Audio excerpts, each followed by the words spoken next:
കെഎസ്ആർടിസിയിൽ സ്ത്രീകൾക്കുള്ള സൗജന്യ ബസ് യാത്ര തുടങ്ങിക്കഴിഞ്ഞു. പ്രിയദർശിനി ബസ്സുകൾ കേരളത്തിന്റെ നിരത്തുകളിൽ അങ്ങോളം ഇങ്ങോളം പായുമ്പോൾ വിമർശനവുമായി പ്രതിപക്ഷം കളം പിടിച്ചു കഴിഞ്ഞു. പ്രതിപക്ഷത്തിന്റെ ജോലിയാണ് വിമർശിക്കുക, പദ്ധതികൾക്ക് തുരങ്കം വയ്ക്കുക എന്നത്. എന്നാൽ എന്തിനേയും ഏതിനേയും കണ്ണും പൂട്ടി വിമർശിക്കുന്നത് നല്ല പ്രവണതയാണെന്ന് പറയാൻ സാധിക്കില്ല. പറഞ്ഞു വരുന്നത് മെൻസ് അസോസിയേഷൻ സോകോൾഡ് സംഘടനയെ കുറിച്ചാണ്. ഈ കേരളത്തിലെ പുരുഷന്മാരെ മുഴുവനും ഒരു കുടക്കീഴിലാക്കുമെന്നും പുരുഷന്മാർക്കും അവകാശമുണ്ടെന്നും ചൂണ്ടിക്കാട്ടി രംഗത്ത് വന്ന സംഘടനയാണ് മെൻസ് അസോസിയേഷൻ. കെഎസ്ആർടിസിയിൽ സ്ത്രീകൾക്കൊപ്പം പുരുഷന്മാർക്കും യാത്രാ സൗജന്യമാക്കണമെന്നാണ് ഇക്കൂട്ടരുടെ ആവശ്യം. രാഹുൽ ഈശ്വരാണ് ഈ സംഘടനയ്ക്ക് മേൽനോട്ടം വഹിക്കുന്നത്. ഓൾ കേരള മെൻസ് അസോസിയേഷൻ എന്ന AKMA പരസ്യ പ്രതിഷേധവുമായി രംഗത്തിറങ്ങുകയായിരുന്നു. പദ്ധതി ഔദ്യോഗികമായി ആരംഭിച്ച് ജൂൺ 15-ന് സെക്രട്ടേറിയറ്റിനു മുന്നിൽ പ്രതിഷേധിക്കുമെന്നും KSRTC ബസ്സുകൾ തടയുമെന്നും സംഘടന പ്രഖ്യാപിച്ചുവെങ്കിലും കാര്യമായി ഒന്നും സംഭവിച്ചില്ല. സ്ത്രീകൾക്ക് സൗജന്യം നൽകുന്നതിനോട് തങ്ങൾക്ക് എതിർപ്പല്ലെന്നും എന്നാൽ ഉയർന്ന ശമ്പളം വാങ്ങുന്നവർക്ക് പോലും സൗജന്യം നൽകുന്നത് നീതിയല്ലെന്നും മെൻസ് അസോസിയേഷൻ സംസ്ഥാന പ്രസിഡന്റ് വട്ടിയൂർക്കാവ് അജിത് കുമാർ വ്യക്തമാക്കിയിരുന്നു. റേഷൻ കാർഡ് മാനദണ്ഡമാക്കി സാമ്പത്തികമായി പിന്നോക്കം നിൽക്കുന്ന സ്ത്രീകൾക്ക് മാത്രം സൗജന്യം നൽകുകയാണ് സർക്കാർ ചെയ്യേണ്ടിയിരുന്നതെന്ന് സംഘടന ചൂണ്ടിക്കാണിക്കുന്നുണ്ട്. പുരുഷനായി ജനിച്ചതുകൊണ്ട് മാത്രം സമൂഹത്തിൽ ഒരിടത്തു നിന്നും നീതി ലഭിക്കുന്നില്ലെന്നും പുരുഷന്മാരും ഇവിടെ വോട്ട് ബാങ്കാണെന്നും ഓർക്കണമെന്ന് പ്രതിഷേധക്കാർ പറയുന്നുണ്ട്. ഇക്കൂട്ടരുടെ വായടപ്പിച്ചിരിക്കുകയാണ് മുഖ്യമന്ത്രി VD സതീശൻ. സ്ത്രീകൾക്ക് സൗജന്യ യാത്ര നൽകുന്നതിന് പിന്നിലുള്ള ലക്ഷ്യം ഉദ്ഘാടന വേളയിൽ VD സതീശൻ വിളിച്ചു പറയുമ്പോൾ അത് മെൻസ് അസോസിയേഷനുള്ള താക്കീത് കൂടിയാകുന്നുണ്ട്. ആ ദൃശ്യങ്ങൾ കാണാം. മൂന്നാമതൊരു കാര്യം അതെനിക്ക് ഇഷ്ടപ്പെട്ടു.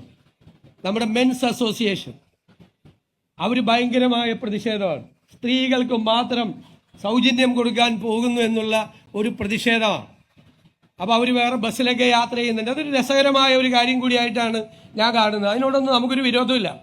പക്ഷെ എല്ലാ പ്രശ്നം എന്താ, പൊതുവായി എല്ലാ പുരുഷന്മാരെയും കുറിച്ചല്ല ഞാൻ പറഞ്ഞത്. ഞാൻ ഒരു പുരുഷ വിരോധിയൊന്നുമല്ല. ഈ ഇത്രയും പൈസ ബാക്കി വരുന്നു എന്ന് പറഞ്ഞ് ഇവർ യാത്ര ചെയ്യുമ്പോൾ ഇവരുടെ കയ്യിലാണെങ്കിൽ ആ പൈസ വീട്ടിലെത്തും.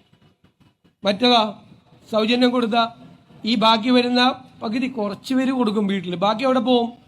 ഞാൻ പറയില്ല, ഗവൺമെന്റിന് കിട്ടും പൈസ, സർക്കാരിന് കുഴപ്പമൊന്നും ഉണ്ടാവില്ല, പോയില്ല. അപ്പോൾ ഇവർക്കൊന്ന് കൊടുക്കട്ടെ.